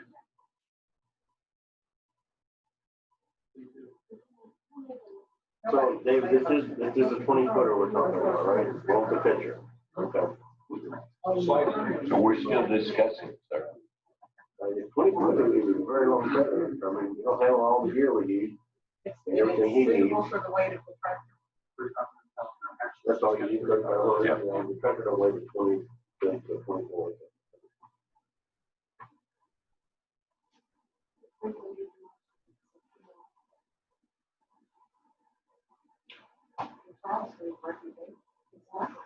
Okay, well, I would like to turn my, We have a motion on the floor. Alderman Tremblay made a Made motion. a motion to, Move to approve Alderman Fillinger's recommendations to purchase a trailer from Hudson Trailers at a cost not to exceed $3,000. And authorize Alderman Tremblay. Chris to pick it up.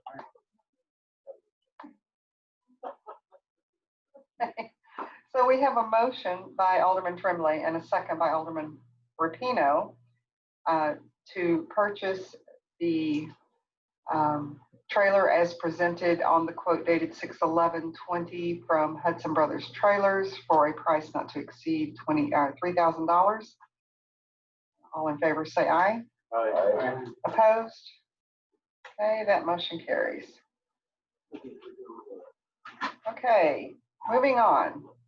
Item 11A, Parks and Recreation, discuss and or possible action on the purchase of electronic keyless locks for the outside restrooms. So here's the dilemma that we're faced with. We have activities in the park. We have a lot of people coming down to the park. The other night I was here, I didn't count them, but there must have been close to 100 people down here, either as part of the exercise programs, walking, playing, whatever. So, I mean, there's a lot of use that's going on here. And the bathrooms have been locked, and that was part of the recommendation for COVID-19 was to not have those. The children's playground was closed, bathrooms were closed, but we can't continue that, and they've actually opened that up. One of the ladies who's been teaching one of the classes down here asked, could we unlock the bathrooms? I had witnessed some children relieving themselves in the grassy area in front of the bathrooms because they couldn't get in the bathroom. So it's certainly something that we need to address. The thought with these type of key lock systems was that we could assign a code because they would be programmable. So somebody's holding an event, they need access to bathrooms, we'll assign you a unique code. If we can limit the time that code's active, even better. I'm going to throw all that out. We're just not even going to do this. That's my recommendation, not to do this. Let's leave the bathrooms open. Let's just do it. Because you have people who come out here, I know what you're going to say, but you have people coming out here who are walking, they're bringing their kids. Children, when children got to go, children got to go. They're not like adults. They can say, oh, I can make it home, or children got to go. I just don't, I think they need to remain locked. I like the idea of the push button codes. And again, I mean, I looked at these and they're very expensive. Okay. These are because they're commercial grade. Okay. They're different than if you want a residential grade, that's $50, $60.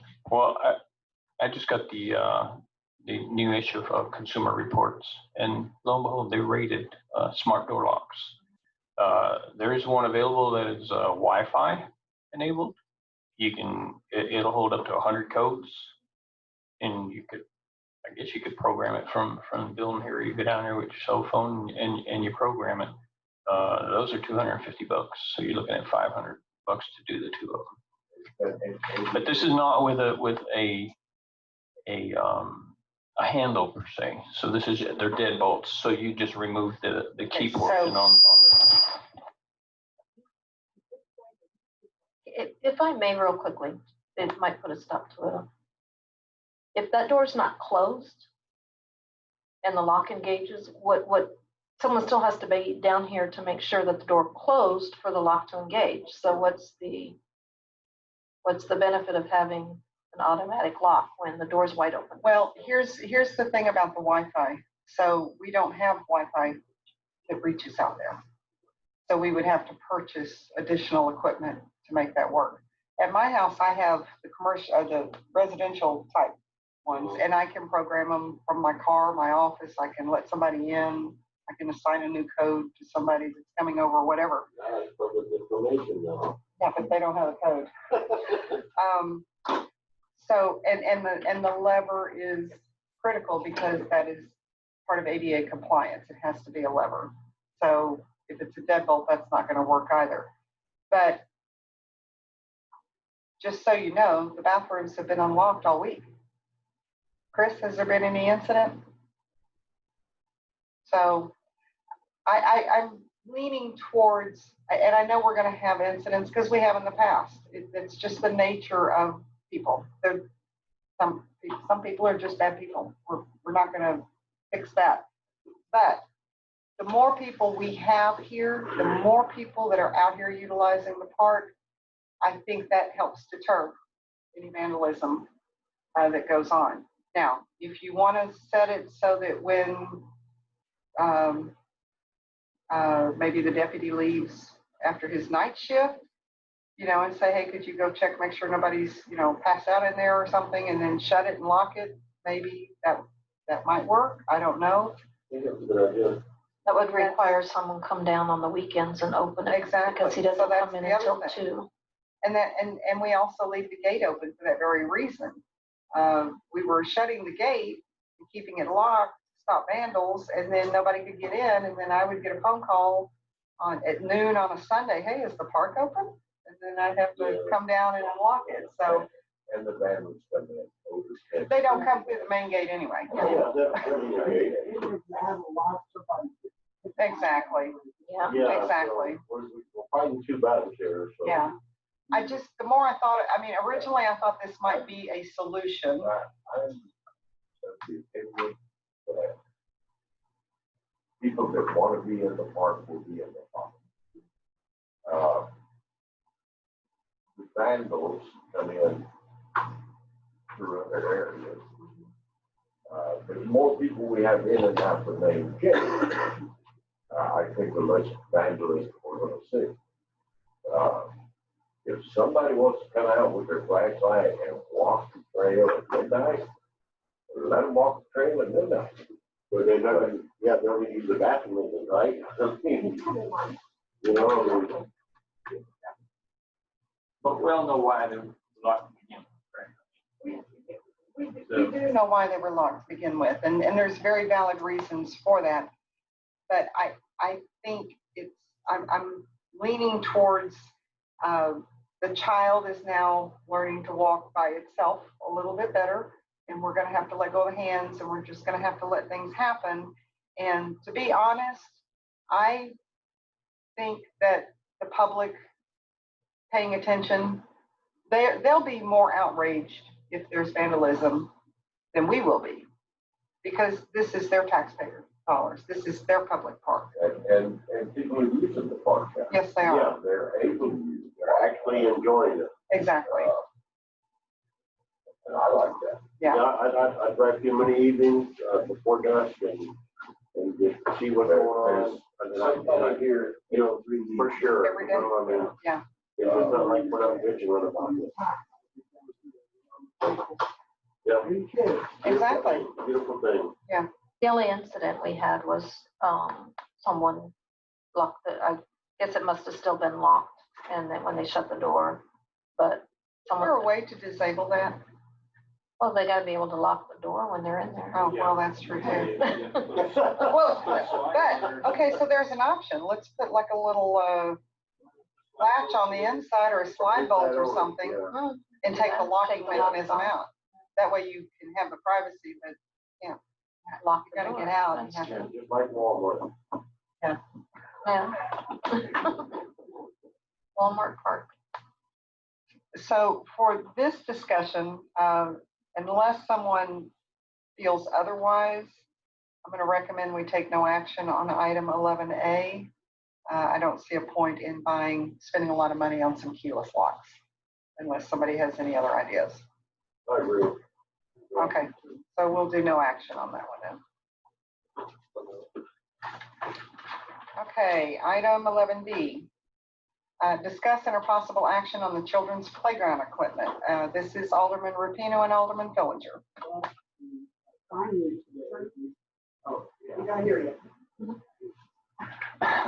Finally today, the painting has been completed. The painter started it way back before COVID.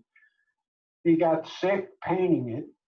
He was afraid he had COVID, but it wasn't. It was the paint. And then, of course, the lockdown began, so there was an interim of 3 months where it couldn't be completed. He started on Tuesday and he has completed it. He put another coat on it, cleaned up some of that graffiti that was put on there.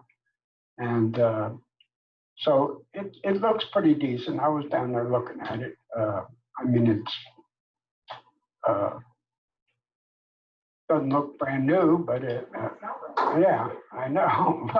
What I'm saying is it looks adequate. It looks nice. At least to my maybe non-discriminating eye, it does. But and the other thing, the teeter-totter and the swings were painted by Chris. Yeah. So that is taking place now. Again, with the bathrooms, I was thinking, what are we gonna do about vandalism? And just like with the bathrooms, we just have to, it's the cost of running a park. And hopefully it won't take place. And do you have the authority to call the National Guard out? No. No, people. We can guard things. So I think we're in good shape there. Of course, we can't use the playground area yet because yes, we'd have to sanitize it. And just as a matter of public record, that children's playground area has been closed since March, early March. And I know that Chris and Mark have been by there many times. I've asked them to tape it off, to tie whatever you need to do. They put a barricade up. I've gone down there, run kids and families out of there. The barricade's there. They just squeeze around it. Then they just got to the point they just threw it out of the way. Yeah, I was down there Monday and somebody was trying to go in there. I told them you cannot go in there. It's not open. It's not ready. I gave them hand sanitizer and asked them to please don't go in there. Chris finally went down there the other day and he actually went into the maintenance yard and found enough materials to build a gate and then put a chain and a lock on it. I come down here the next day, the kids just climb over the fence. It's not been sanitized. I just want everybody to know that. It's been closed. It has not been sanitized. We have been following the guidelines from the state and the county related to high-touch areas. That place is not open yet. Plus, we need to let the paint cure now, and we need to be sensitive of what type of material or chemicals that we're planning to use on that. Plus, we still have other issues before it's opened as well, which deals with the surface area. And then, of course, we have the shade structure we wanted to put up as well. So, it's unfortunate that the pandemic came along and kind of threw a monkey wrench in everything we were trying to get done, but we're working on getting that open. And the vandalism is quite unfortunate. Before the gentleman even finished the job, they had gone down and vandalized again. It's unfortunate because that area is designated for relatively young children, and the graphics and the wording that were used were not appropriate for really anybody, but certainly not for that age group. So again, that's just going to be the cost of having the facilities. That's just what it is. The surface area, we addressed that way back when we first started the Parks Committee, and it was I got one quote for $25,000, and then if we did it ourselves, we could probably get the material, the wood fiber. I don't know if it's any good or not, and do it for around. Yeah, we'd have to do that. We'd have to dig it out and everything, and so I don't think anybody really cares about if they can get in there to play. The kids aren't worried about it. It probably would be a better medium if that down there, I imagine, gets very hot in the summer, the surface. So, but maybe that's something we can do later on down the line. So I don't know, are there any questions? Oh, no, I'll cover that in the next item. So the equipment has been cleaned at that project. Yeah. Yes. Yep. Yeah, and we're not sure whether we have approved our donation for the floral for the butterfly. I know, but it said. I know, I wish it was. We'll get it, we'll make sure the next one. Okay. So no action on 11B. No. Okay, let's move on to 11C. Discuss and or possible action on accepting John Crick resignation from the Parks Committee and nominating and selecting his replacement. So we got a very nice letter from Mr. Crickmer, and he just has a lot going on in his life. He has some hobbies that he's very passionate about, And he is, he feels that there's a lot of volunteers who've stepped up to help out with the city. He's very pleased with everything that's going on. And he just has chosen to step down at this time. He doesn't see a need for him to continue to try to help get things going. He's very pleased with how things are going. So he did tender his resignation, and I checked with him and everything's fine, in case anybody was wondering. And what I would like to recommend is that perhaps, unless you have somebody that you want to nominate to fill his vacancy, that we perhaps offer some means for people to submit their interest. Yes, that's what I planned on doing at the next park committee meeting, see if anybody has interest. But I'll tell you that John will be missed because he was, yes, he was. So, yeah, he did. Not only in the park, but in other areas too. So, might we post on the website? If we get accepted, if there is an open position on the committee. actually, it's the assistant. He was your pro tem, yeah. And that means we'll have to appoint a new pro tem, but we also. Yeah, well, we need to choose somebody first from if they apply, yeah. So we have we will nominate and appoint. That's what I mean, but they have to apply first. So we're just looking for a volunteer to work on the Parks Committee.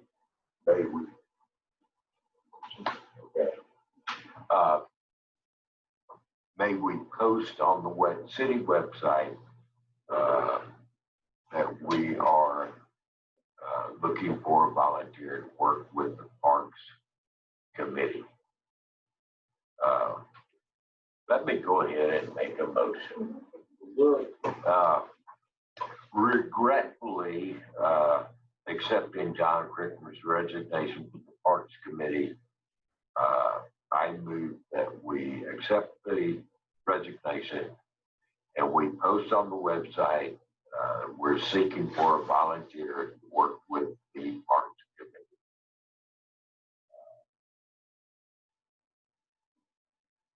The committee will interview and make a recommendation to City Council as to the replacement. I'll second that. So we have a motion by Alderman Fillinger to post on the city website that the Parks Committee is seeking a volunteer to work with the committee and to submit in what fashion or who's the contact? I don't think they need to submit. Well, they're going to come to the meeting. We're going to do it at one of the parks meetings. Yeah, I think at our next part, okay, we will meet with interested people. Okay. So post on the website that we're seeking a volunteer to work with the Parks Committee. And when is the next Parks meeting, Catherine? That next week? Next Tuesday. Did you get that? So that would be June 16th. Is that correct? Okay. Interest and identifying that interested individuals should attend or attend in whatever fashion we're offering. Yes. On the 6/12 meeting. Okay, and we have a second by Mr. Yelton on that. Alderman Yelton? Oh, yes, regretfully accepting John Crickmer's resignation from the Parks Committee. Doesn't mean he's gone, he's just not volunteering. All in favor of that motion, say aye. Aye. Opposed? Okay, the motion carries.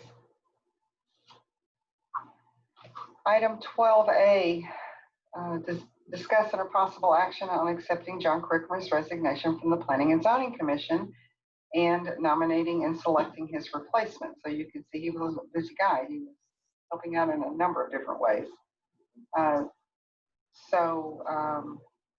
This one, I did reach out to Ms. Hadley, who is the chair of Planning and Zoning. I have not heard back from her yet. My thought was that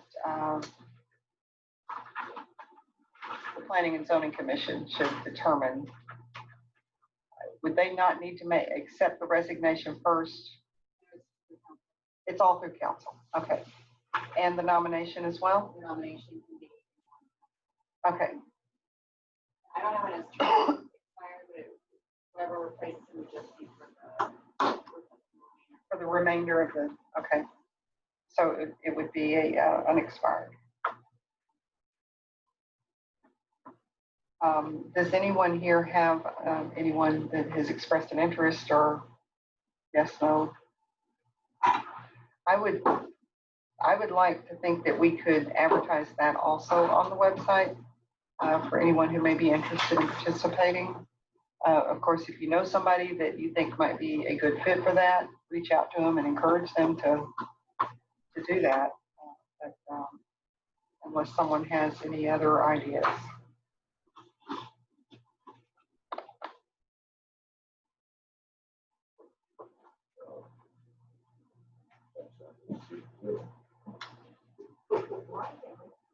Okay. That said, I move to, oh, okay.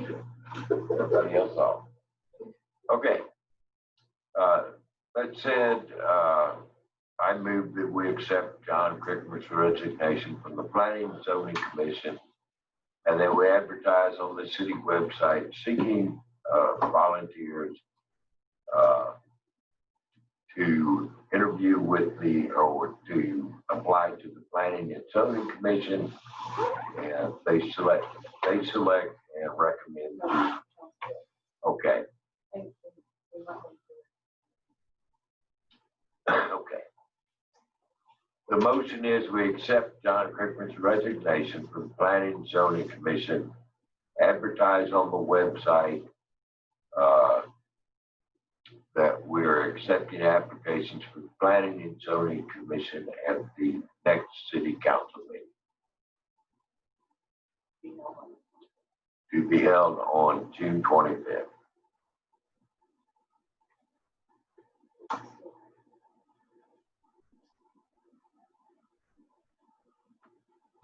We have a motion by Alderman Fillinger to accept the resignation of John Cricker from the Planning and Zoning Commission, to post on the city website that candidates who are interested in filling that vacancy should submit their interest to the city clerk for the upcoming meeting to be held on June 25th.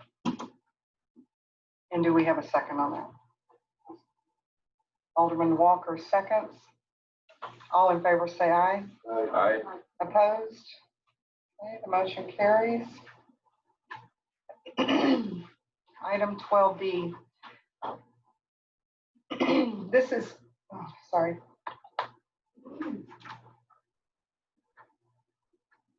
Item 12B, discuss and possible action on ordinance 2020-162, providing for procedures for adoption and amendments to the comprehensive master plan and other matters related hereto. This is the second reading of this. To my knowledge, no comments were ever received, so nothing has changed from what was originally presented, and I will accept the motion on that.